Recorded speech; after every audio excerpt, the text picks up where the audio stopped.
let me get to the right picture over here. I know you're interim pastor. Got to prove how I know him.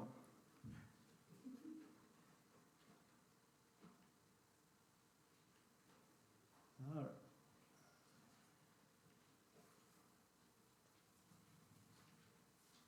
Whoop, got a deer there, sorry.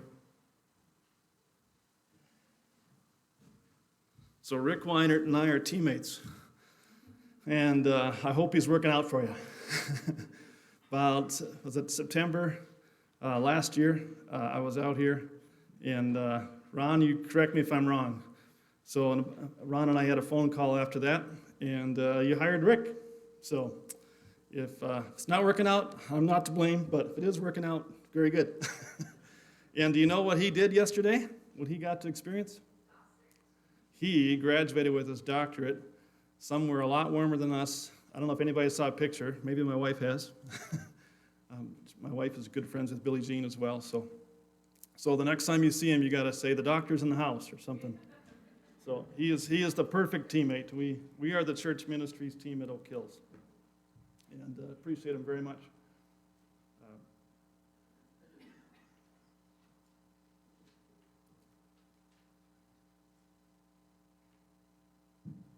Here's what we got her up here. Here's what I'd like to share with you today. Thinking of Christmas, and sometimes we can get confused in all the things of Christmas. How many of you will admit in church that you actually like watching Hallmark movies? Anybody want to admit that? You know, my wife and I do. For the most part, they're wholesome. I don't have to wash my brain out after that. I'm on the exercise bike riding this morning, and there's actually controversy about Hallmark. And wouldn't you know, it has to do with gay marriage and all this stuff. So, you know what? Even Hallmark's not perfect, right? But sometimes we can get confused about what's Christmas really all about. Wonderful songs we just sang, and there's great events of the season.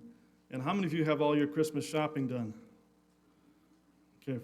That's 4 people. So we're stopping at Fleet in Bemidji on the way home for one more son-in-law for what we've got to get. So sometimes we can get confused, and it can. I just want to bring us back to Scripture. I know Rick would do that, and so hopefully this will all make sense, and he won't have to clean it up when he comes back. So I just thought of this title. Levita asked me by email on Thursday, and I'm like, I'm not ready yet. But I think this is the title. What did Jesus come to do? What did he come to do? What's the point of Christmas? And my wife and I had a tradition when our children were young. We raised 4 kids. They're a blessing. They're healthy. They're married. They all live in Minnesota, and they're not that far apart. One in Bemidji. And one of the traditions we had was we actually took a masonry nail, and we would wrap it with a red ribbon and hang it. It was the last ornament we'd stick on our tree when the kids were young, just to, again, remind them, what's the point of this? That Jesus came, just as we said, to redeem us all, and it cost him his life, and he willingly did it.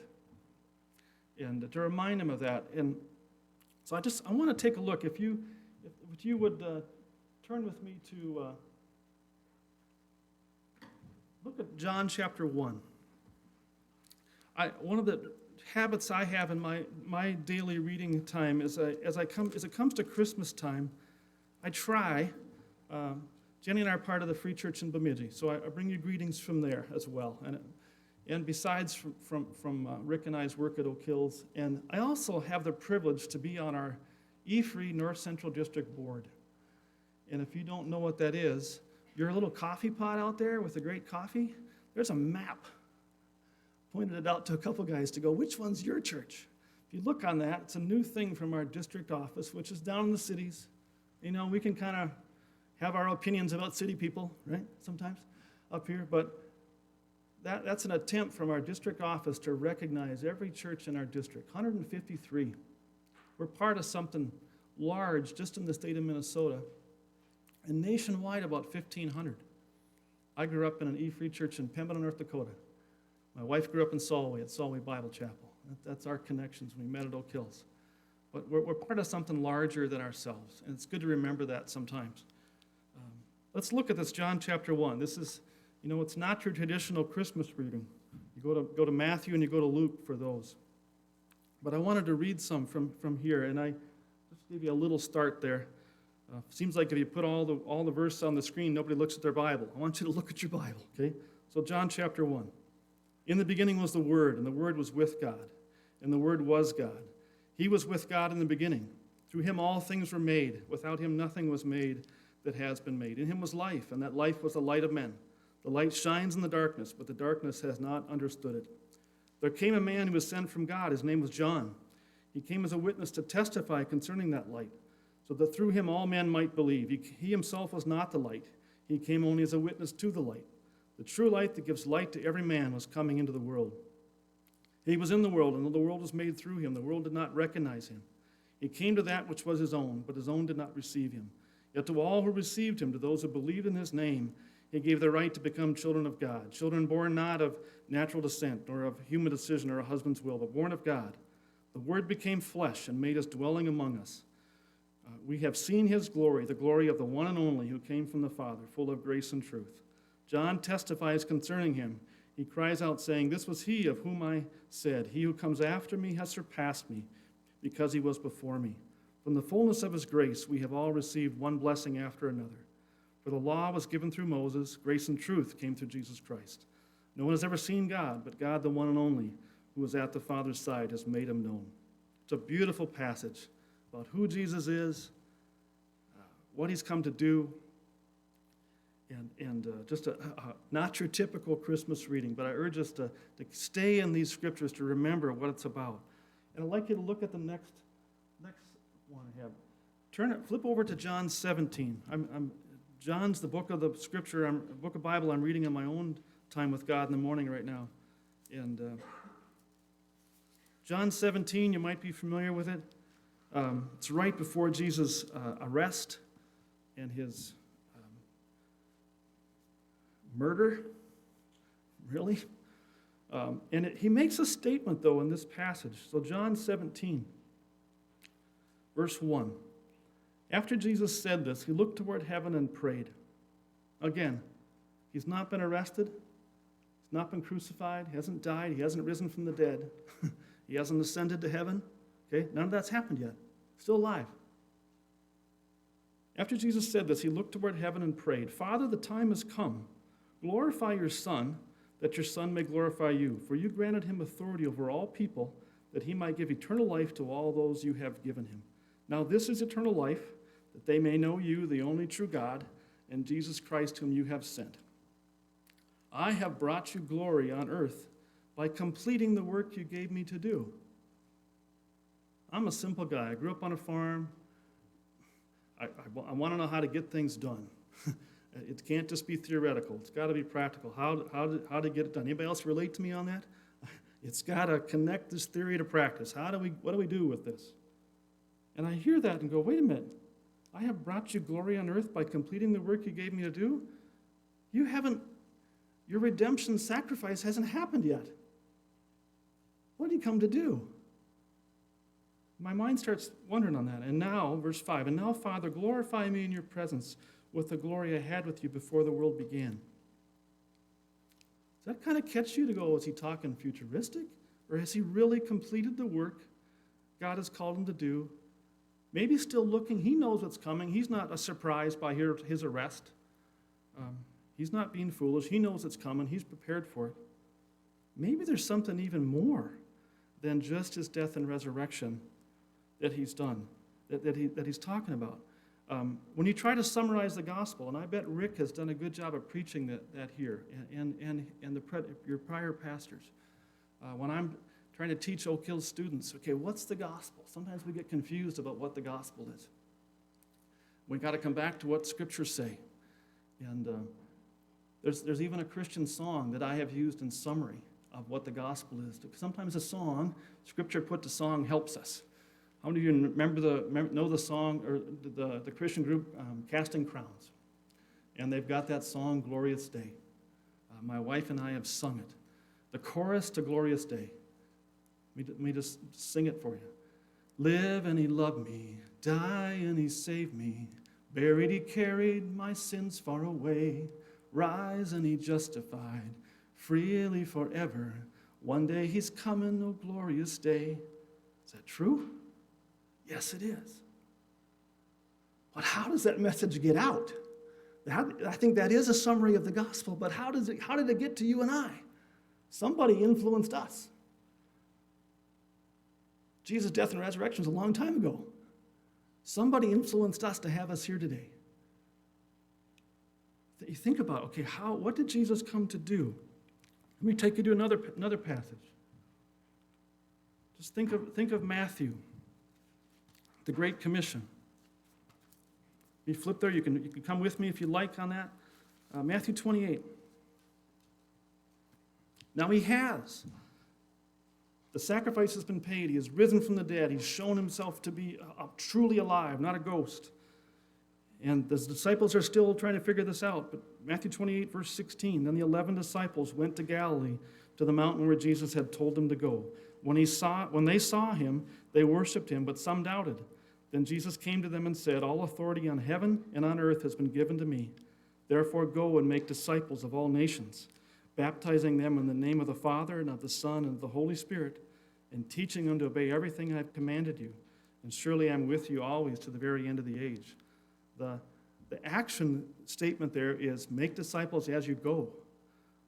We've all dispersed. Maybe some of you are living exactly where you grew up. My wife grew up in Solway, and born in Chicago. Family came back to Solway where her dad grew up, and we moved to North Dakota a couple times, to Chicago. Now we're back. It's kind of fun for her. There was a Christian concert last night at the Sanford Center. And anybody there? A couple of you? Okay. Were the security guards nice to you? Yes. Do they search your purse? Okay. I'm one of those guys who has to search purses. Sorry. I never search a purse at church, but out there I got to take a look.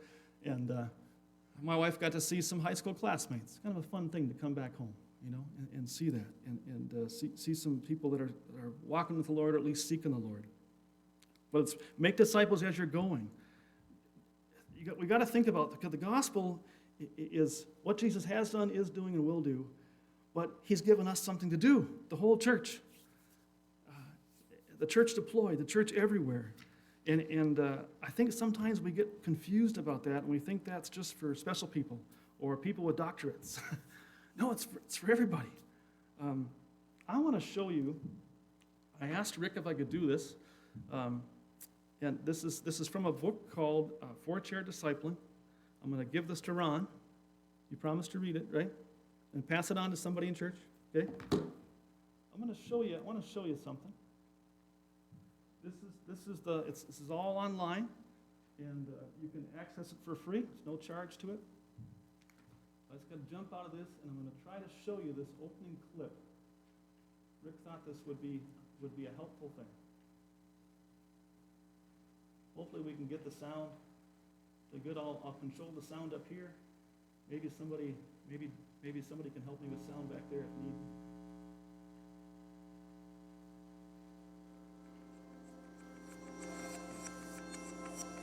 Well, we got to get into that. Sorry. Figure out how to do that.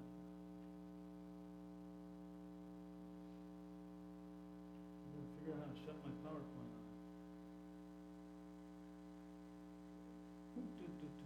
Sorry, we're getting there.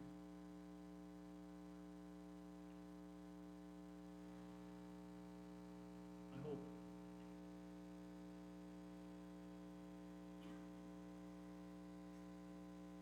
Well, we'll just close out the PowerPoint, so we'll do.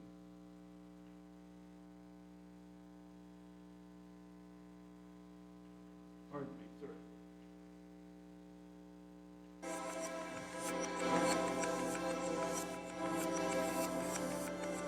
Can we be loud enough?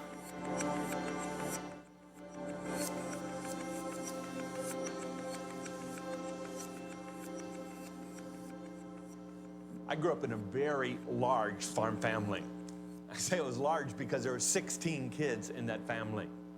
I like to describe it as a very large, rural, Midwestern, conservative, staunch German, Roman Catholic pig farm family. Now, if you understand everything I put together there, you'd understand a lot about my upbringing. When I went off to engineering school, my very best friend and my roommate's name was also Dan. And about his second year at engineering school, he had an encounter with the person of Christ that transformed his life. He became a born-again Christian. Immediately, I saw the change in his life. I remember one time after a party in a fraternity house, I came back to our room, and there was my roommate, Dan, reading his Bible. I looked at him and I said, "What has happened to you?" He said, "Do you really want to know?" And I said, "Yes." And I remember that night, December 17th, 1970, years ago, my roommate pulled out of his back pocket a gospel tract called The Four Spiritual Laws and began to read that to me. I remember that evening so well. He was so nervous, he was shaking to share this with me. So I held the booklet as he read through it. But that night, in a very powerful way, the Spirit of God came upon me, and I submitted my life to Christ's lordship and leadership, inviting him into my life. It was a game changer for me. Soon, my roommate and I went up and down our fraternity house, and we read that booklet to everybody we could. By God's grace, there were 8 or 10 of our fraternity brothers who prayed that prayer also. And because we had been Christians 2 weeks longer than everybody else, we led the Bible studies in that fraternity house.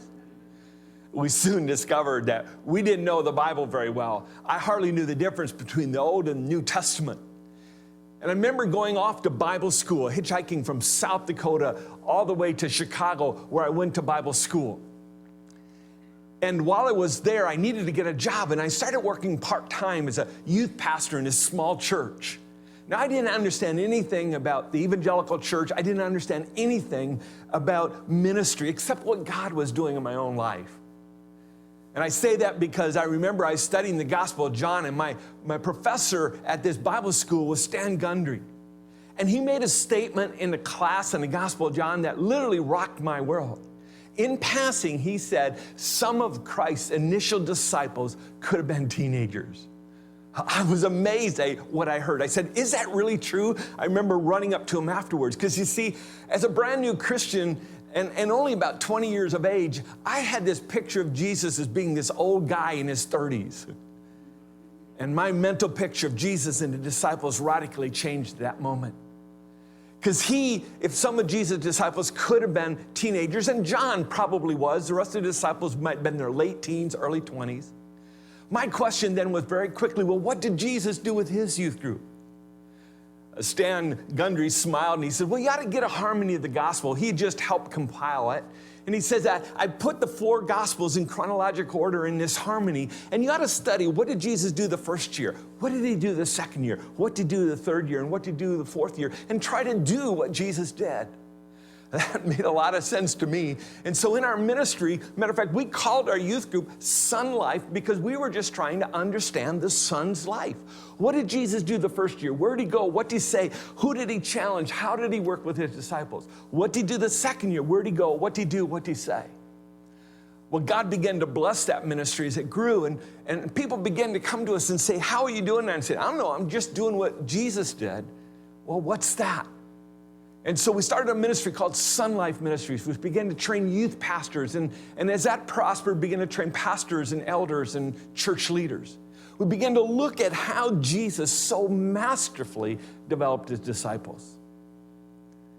About 3 years ago, I was training and teaching some elders in a large mega church in Kentucky on how Jesus made disciples.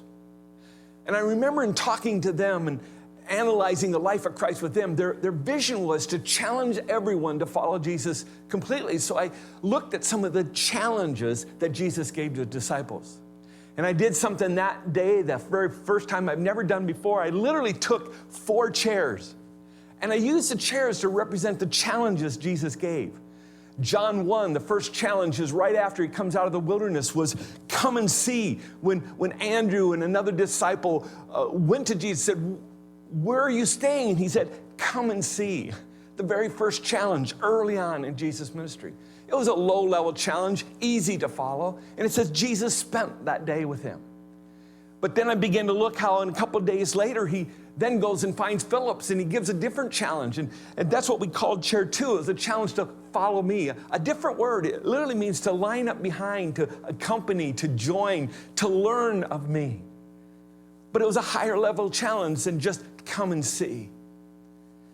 But then there's a third challenge that Jesus gives about halfway through his ministry, 18 months into it, a very defining moment in Jesus' life and ministry where he literally moved from Nazareth to Capernaum. And he goes to 5 individuals, not the 12 yet, but he goes to 5, James, John, Simon, Andrew, and later on Matthew. And he says, follow me, I will teach you how to become fishers of men. I will make you a fisherman. I'll teach you how to reproduce your life in others. I'll teach you how to become a disciple maker. Follow me. I'll show you how to do it. And then lastly, toward the end of his ministry, Jesus says, I no longer call you workers. I call you friends. And then he says something to him. He says, now go, get out of my presence is literally what the word means. Go. That's why I chose you. I'm sending you out. Go and bear fruit. Go and make disciples of all people groups. You see, Jesus masterfully developed his disciples. And I use that day, that 4 chairs to illustrate that. And then we began to talk about how each chair differed. And we began to talk about barriers between chairs and sticky points in chairs and what Jesus taught at each stage of the process. What I saw happen was amazing to me.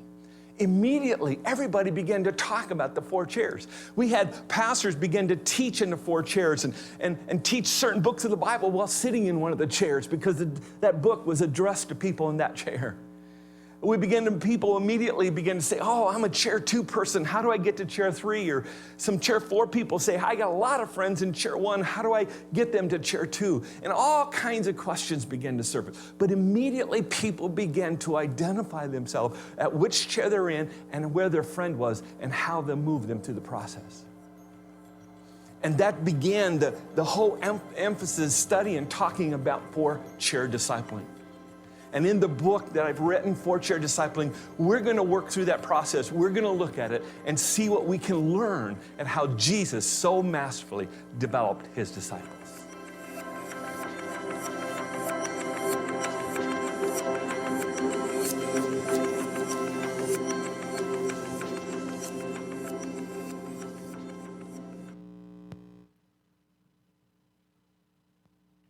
Again, I'll give this book to Ron. And excuse me a second while I get back to where I need to be here. The point is that disciple making is a process,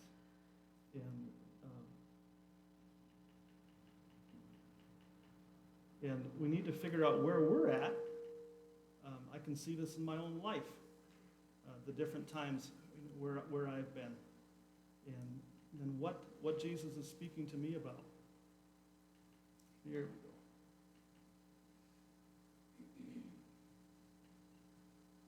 Let me get to the right one here. Sorry, pardon me.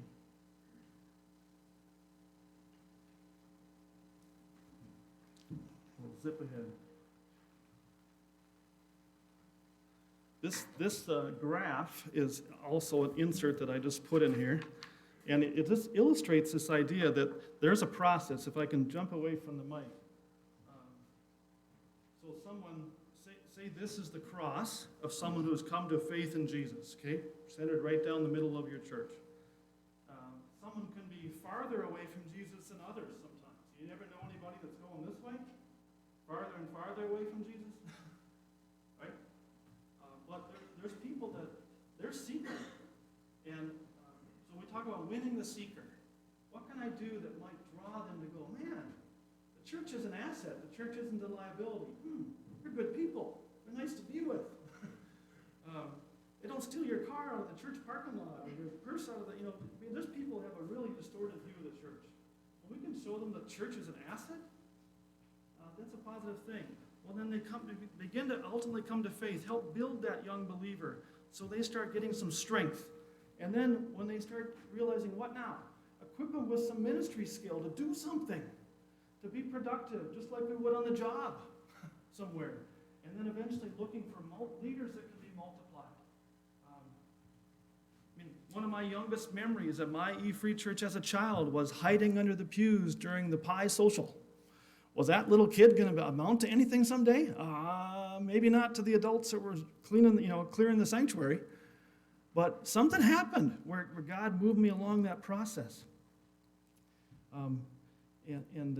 So win the seeker, build the believer, equip the worker, multiply leaders. There's this process, and it's an evangelism discipleship continuum together.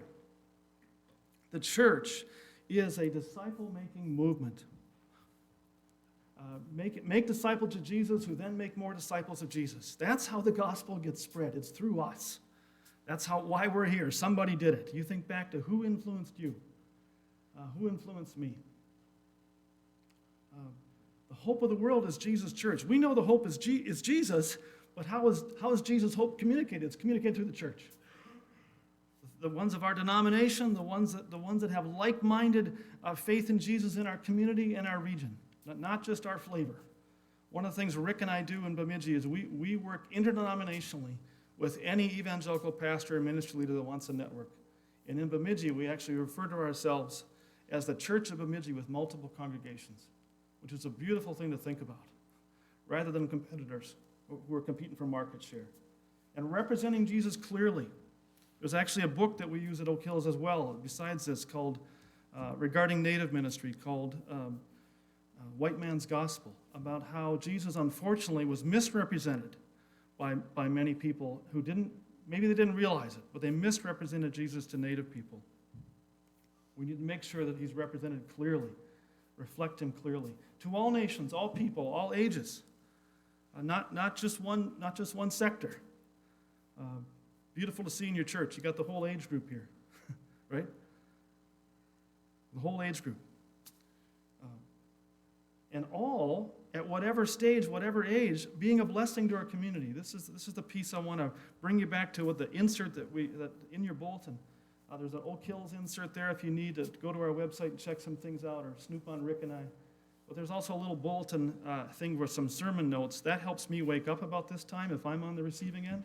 So maybe it'll help you. You can do a little fill in the blank. We need to all be a blessing to our community. This is from Jeremiah 29. Most of us know the Jeremiah passage that says, "For I know the plans I have for you." Can you finish that thought? Yep. The paragraph prior, here's what the key phrase is. "Also seek the peace and prosperity of the city to which I have carried you into exile. Pray to the Lord for it, because if it prospers, you too will prosper." You think about the Jewish people in exile in Babylon. They didn't want to bless Babylon. They wanted to blast Babylon. They wanted that country to be destroyed, and they wanted to go home. But God says, no, I want you to settle down, raise your family, plant your garden. You ever feel like the world's getting so bad that if you could make a choice today, you wouldn't have children? You ever feel like that? Don't talk about your own kids that are, don't wish. You ever feel like that? You know what? It's not a biblical thought. Is the world worse now than it was during the exile in Babylon? It's better now, actually, than it was then. Think of some of the things that happened. And there were people that did it. Daniel, walking with God as a government employee in Babylon. Amazing to think about. Not trying to assassinate the king, actually trying to serve him, actually looking for his good. And the kings began to believe him. Amazing to think about that. Even going back into Genesis, God's call to Abraham talks about being a blessing. I will make you into a great nation. I'll bless you, and I'll make your name great, and you will be a blessing, not just something to hoard, something to share.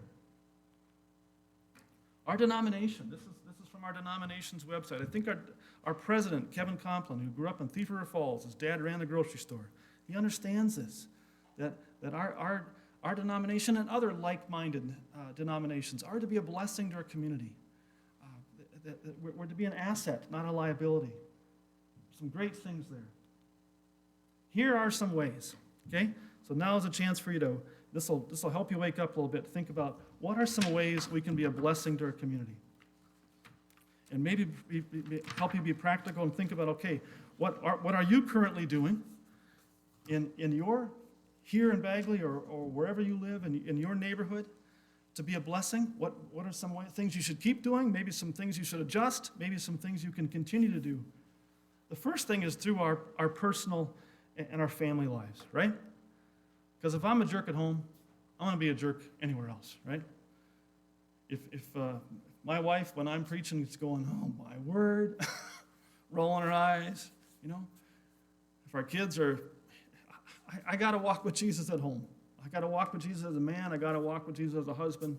I got to walk with Jesus as a father, as a grandfather, as a father-in-law, right? We get that. Well, it starts there, our personal and our family lives. That is the ground zero, starting point. Another is, where do we spend the majority of our time? Some are retired. I hope I can retire someday. I can afford to retire someday. But it's through our work. What if our work was an act of worship? Not workaholism. Anybody ever struggle with that? And then we see another group that, my word, all they're good for is sucking air, it seems like. Get some work ethic, right? They're lazy. Well, our work should be an act of worship. There's a whole Christian movement about this. What if my brother was speaking in our hometown, does a Christian music festival. It's an incredible thing. He was speaking at a Saturday music festival in August, and then Sunday morning we gather to have a community worship service. And my brother was speaking, and he's a businessman. He got done speaking, and a friend of mine in the church that we grew up in Pembina, he runs a truck stop, this friend. He turned to me and said, I always felt second rate to the pastors and missionaries in my church. And I said, Dan, the pastors and missionaries did not mean to make you feel that way.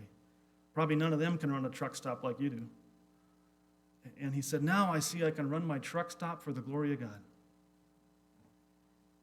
Well, what if our work is an act of worship? Here's a guy I want to mention to you. I've not got to meet him. My brother works for him. His name is Howard Dahl. How many of you know the ag equipment things? Bobcat, Wilrich, Steiger tractors, Amity technology is, how tractors have green and red, right? Someone asked me my favorite color, John Deere green. Well, the Case stuff runs good too, right? The Case IH stuff, the red stuff runs good too. This guy is an ag entrepreneur, and his family actually is a family that created the Bobcat skid steer. If you own one of those, you wonder, what did you ever do before you had one of those, right? He and his wife are founding members of Salem E Free and Fargo-Moorhead. And he won our seminary, our denominational seminary, Trinity Evangelical Divinity School in Deerfield, Illinois. He won the Alumnus of the Year a decade ago, and he's never been a pastor or missionary. He's an agribusinessman. This guy gets the point that work is an act of worship. Even international agriculture. My brother has traveled, it was an average of once a month, to Ukraine and Russia with him over a 3-year period. This is the award from and this is his current company. Makes sugar beet equipment. Works good. That's our work can be an act of worship. Whether we're the owner, making money or not making money yet, or whether we're the grunt at the low level, right? When it talks about it in the New Testament, it talks about whatever you do, work at it with all your heart as working for the Lord, not for men, whether you're the master or the slave. Whether you're at the entry-level wage or the top. It doesn't matter. All should be an act of worship. Here's our next one. What's another way we can bless our community? It's through our church's programs and ministry partners. Now, all this is the church, right? Whatever church you're part of, if I'm a jerk, I'm affecting the Bemidji Free Church, and I'm affecting Oak Hills. The church family we're part of, and the ministry that I work for, and my family name, right? Our lives personally, our lives on the job affect our church too, right? But our church's programming, what we have, and the ministry partners that we partner with, both locally and globally or regionally, that is another way that we can be a blessing.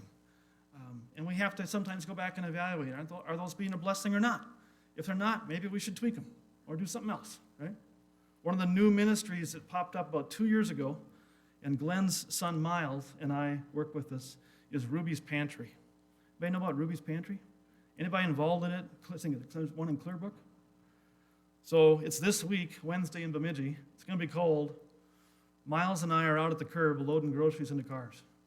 I kind of joke it's like throwing bales in the winter. How to dress warm enough and not get too cold. And it's a phenomenal thing. That's a little church in Bemidji that came up with that idea. The guy had seen it in the cities and said, I wonder if we could do this up here. And the crazy thing is that when it started in Bemidji, it was the largest one in their whole system. There's so much need. It's a beautiful thing. And I look around at the average age of the volunteers, and I'm young. Isn't that crazy? 56, I'm one of the young guys. And more we can get teenagers and young adults involved to help it and see, to catch a glimpse of what would it be like to serve like that, to make Jesus look good, to serve people in need. Beautiful thing. And multiple communities have picked it up. And the last one, another way to bless our communities is through our community's programs and leaders. And I don't even mean ministries. Okay, where you work. Let me give you an example. A couple years ago, about 3 years ago, I was asked to be part of a new task force in Beltrami County. I know you're in a different county here, but this stuff affects our whole region, our whole state, our whole country, whole world. And what we were creating was anti-trafficking task force for Beltrami County. And I was asked to come on as the ministry sector rep, to join particularly human services professionals and some law enforcement people. And that group has continued to meet now for 3 years. We meet monthly. And it's half Anglo and half Native. Red Lake Police. Very, very interesting and and most of them are female. I have gained great respect for female leaders in our community and the tough stuff they deal with. And I had a chance to bring that task force. I'm part of the Rotary Club in Bemidji. Anybody a Rotary member? It's a civic group. It's not a Christian group, right? Are there Christians there? I'm there. President of the Rotary Club in Bemidji is a Christian man, attends First Baptist Church, owns a printing company. There's lots of Christians deployed in the community, right? Not isolated, trying to be an influence for good. And I had a chance to bring my reps from my task force to Rotary to talk about human trafficking and show a presentation. We went through the presentation and we kind of shared the mic so each person got a chance to explain some of the PowerPoint. And then it was time for Q&A. And a retired banker got the mic and said, so I read the paper and I hear we have sting operations in the Bemidji area, Beltrami County region going on. Tell us about that. Well, I handed the mic down to a female friend of mine who happens to be part of Solway Bible Chapel, my wife's home church where she grew up. She grabs the mic and said, I started them. I started the sting operation. And in the first 2 days, we had 1,500 hits for people looking to commit a crime against a minor. I can't imagine her job. It'd rot my soul. The stuff these people deal with. They need encouragement. They need our prayers. They need our thanks. If we don't have them, our communities just spiral out of control. Bless our communities. I know we got tough stuff today, but it's not as tough as it was in Babylon. We don't have to be as scared. We got to be vigilant. We got to be active. Where I'm from in North Dakota, we got an Air Force station there. We got a radar site that can look into Hudson Bay. I got friends who are Border Patrol agents trying to keep our country safe, keep our people safe. We got to be vigilant. But we don't have to be fearful. And we've got to look for ways, how can we be a blessing to our community, even through our community programs and leaders? It might be some of you. And sometimes we don't give those people a chance to have the mic and say something about what it's like for them to walk with Jesus and serve their community in their job, because we don't understand, because it's so tough. Let's think about those. How can we do that? If you were the sheriff or the ER nurse or the ER doctor, what would your job be like? Maybe that is some of you. I try to thank those people whenever I see them. Thank you for doing your job. As you know the Lord, do it for the glory of God. We've got to.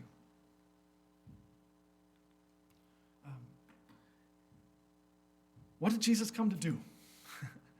He came to redeem the world, to share his good news, share the gospel, what he has done, is doing, and will do.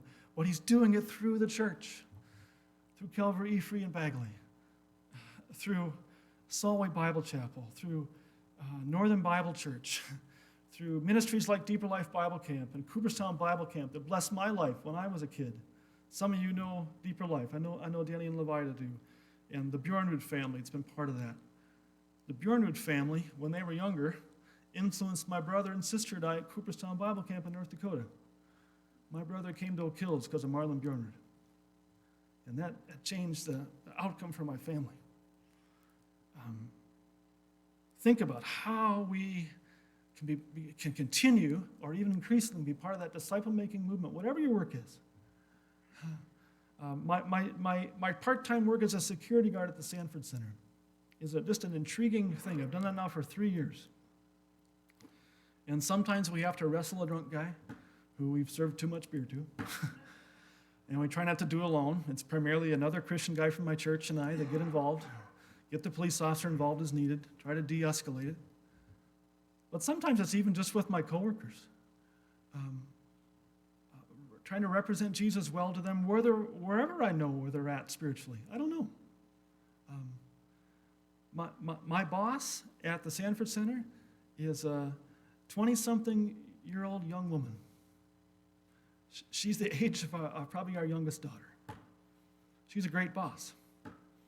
And when she tells me, Jim, I need you at this exit, I get there as fast as I can as an old guy. And I try to do my job with excellence and be respectful to her and thank her for her work. And just to keep the people safe. And if we don't have believers deployed in all those places, what happens? It starts to deteriorate even more. But when we've got believers deployed, we get a chance to be salt and light and to be a blessing. I've even had to say to a drunk guy that I needed to escort to say, you're going to need to leave the building or you're going to get hurt. Because you're so out of control, someone's going to beat you up. We're going to get you out, get you safe, get you calmed down. And he's like, okay, that's just one way to do it. So think about that, how we can increasingly be a blessing to our community, individually, collectively, in networking even with the other ministries, and particularly through your working on your job. So thank you. Ron, remind me, what's next here? What, brother? We're going to do a song? Do I need to jump back to the... Don't need to? Okay. We've got our closing hymn.